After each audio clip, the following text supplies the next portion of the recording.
Hello, good morning, student.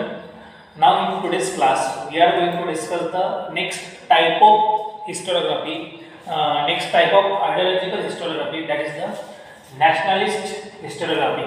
ठीक है, हम कंटिन्यू में अभी पहले क्लास में in the earlier class we discuss the colonial historiography and the next one is the orientalist historiography.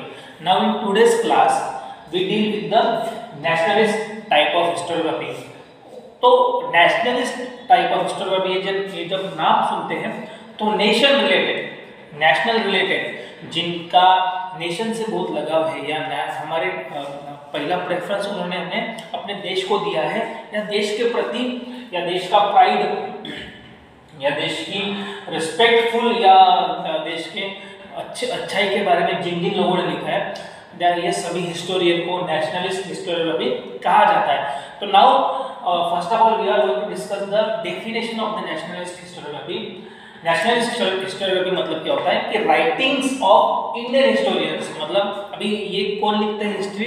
Indian लोग, हमारे भारतीय लोग खुद लिखते हैं, खुद जो हिस्टोरियन हो चुके हैं वो लिखते हैं. कहाँ पर? अभी देखो ब्रिटिश एजुकेशन सिस्टम में, मतलब ब्रिटिशों के स्कूल में, दैट टाइम ब्रिटिशों के स्कूल थे, मतलब ब्रिटिश ने स्कूल का एस्टेब्लिशमेंट किया था. तो उनके एजुकेशन सिस्टम में पढ़कर जो इंडियन हिस्टोरियन हिस्ट्री लिखते हैं, अभी उस हिस्ट्री में क्या लिखते हैं? तो इसके पहले मतलब कॉलोनियल हिस्टोरियोग्राफी के जो लोग थे और ओरिएंटलिस्ट जो लोग थे वो इन्होंने हमारे इंडियन हिस्ट्री को क्रिटिसाइज किया था, कैसे खराब है या उसका इम्पोर्टेंस नहीं, मतलब मोस्टली उसके ऊपर क्रिटिसाइज ही किया था. बहुत निगेटिव तरीके से वो हिस्ट्री हमारी दिखाई थी, हम वो लिखी थी. तो वो जो निगेटिव जो हमारी इमेज बन चुकी थी तो उसको और फिर से रिस्टोर करना, उसको कैसे हमारा कल्चर, कैसे हमारा देश, कैसे हमारी हिस्ट्री अच्छी है ये लोगों को पता लगना चाहिए. इसलिए तो वो रिस्टोर करना, जो हमारा प्राइड है, जो हमारा प्राइड मतलब एक प्रकार से जो हम स्वाभिमान अभिमान रहते हैं ना अपने देश के ऊपर, तो वो फिर से रिस्टोर करना, फिर से लोगों के मन में, लोगों के जब पढ़ेंगे हिस्ट्री तो उनको भी लगना चाहिए इंडिया ये सोने की चिड़िया थी. तो उस प्रकार से वो रिस्टोर करना, वो फेथ, वो उनका बिलीफ, श्रद्धा, वो रिस्टोर करना फिर से. और self esteem of the Indian readers, मतलब जितने भी लोग अब हिस्ट्री पढ़ेंगे तो उनको भी इंडिया, जब भी वो पढ़ेंगे हिस्ट्री तो ऐसी रहनी चाहिए जो जिसकी वजह से उनको ऐसी इंफॉर्मेशन मिलेगी जो इंडिया के प्रति पॉजिटिव इंफॉर्मेशन है. ठीक है, क्लियर? मोस्टली इन महाराष्ट्र में विष्णु शास्त्री चिपळूणकर, नाम ध्यान में रखना कि महाराष्ट्र में विष्णु शास्त्री चिपळूणकर, इन्होंने ब्रिटिश हिस्टोरियन के ऊपर क्रिटिसाइज किया है. ब्रिटिश हिस्टोरियन जितने भी हो चुके हैं उनके ऊपर उन्होंने क्या किया? क्रिटिसाइज किया. मतलब उनके ऊपर टीका किया. उनको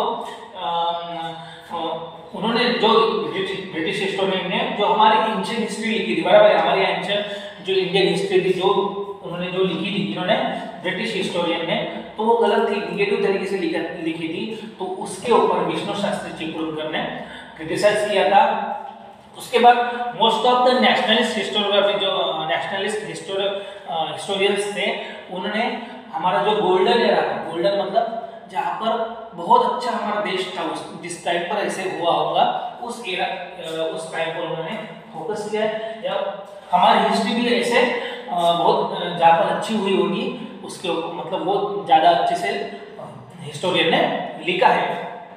उसके बाद अभी कौन कौन नेशनलिस्ट हिस्टोरियन थे हमारे इंडिया में? महादेव गोविंद रानडे, रामकृष्ण गोपाल भंडारकर, विनायक दामोदर सावरकर, राजेंद्र लाल Mishra, Ramesh Chandra Majumdar, Kashi Prasad Jaiswal, Radha Kumud Mukherjee, Bhagwan Lal Indraji, Vasudev Vishnu Mirashi and Anant Sadashiv Altekar are the names of the some of the renowned मतलब जिनको इन सभी लोगों को लोग पहचानते थे या उनके जो राइटिंग्स थे वो पढ़ते थे. ऐसे लोगों, ऐसे मोस्ट ऑफ द स्कॉलर्स इन्हें कहा गया है. ये नाम ध्यान में रखना चाहिए. अगर क्वेश्चन आ जाए, write down the names of, write down the any 5 names of the nationalist historiography के जो हिस्टोरियन हो चुके हैं उनके 5 तो भी नाम आपको लिखना है. तो विनायक दामोदर सावरकर, महादेव गोविंद रानडे, भांडारकर जी थे, राजेंद्र लाल मिश्रा, ETC ये सभी ऐसे 5 नाम लिखने हैं।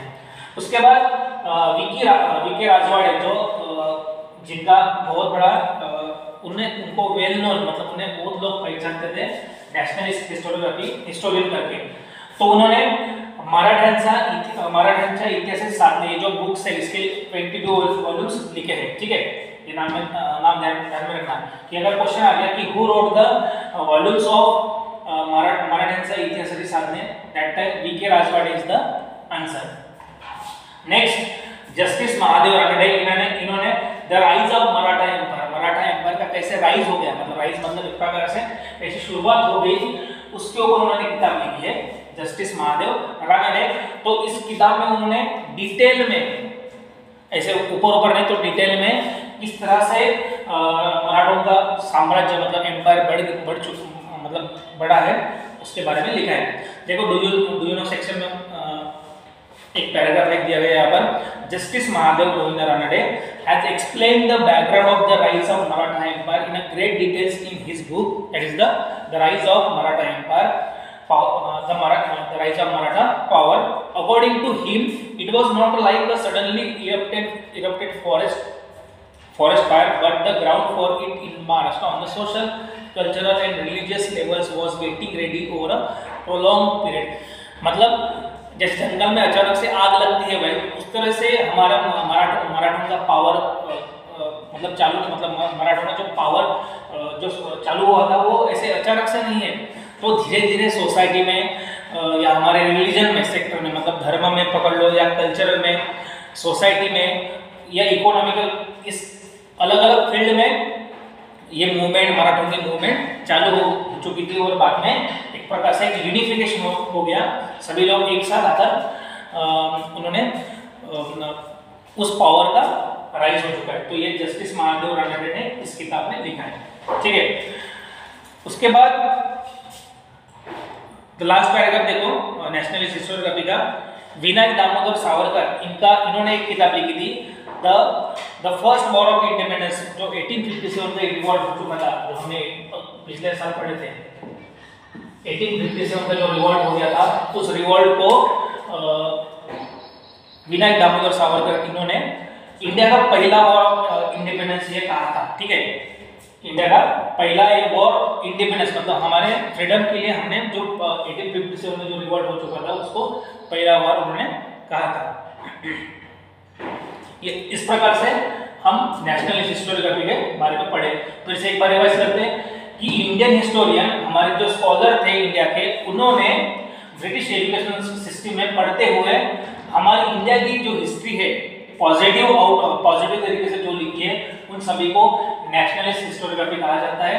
महाराष्ट्र में कौन कौन नेशनलिस्ट हिस्टोरियोग्राफी हो चुके हैं उनके नाम आपको ध्यान में रखना है, और किनका जो मतलब कौन कौन ऐसे वेल नोन पर्सनालिटीज है, वेल नोन स्कॉलर है, वो भी आपको 3-4 लोगों के ध्यान में रखना है, चिपळूणकर, राजवाड़े, रानडे और Vinayak Damodar Savarkar. This is all about today's class.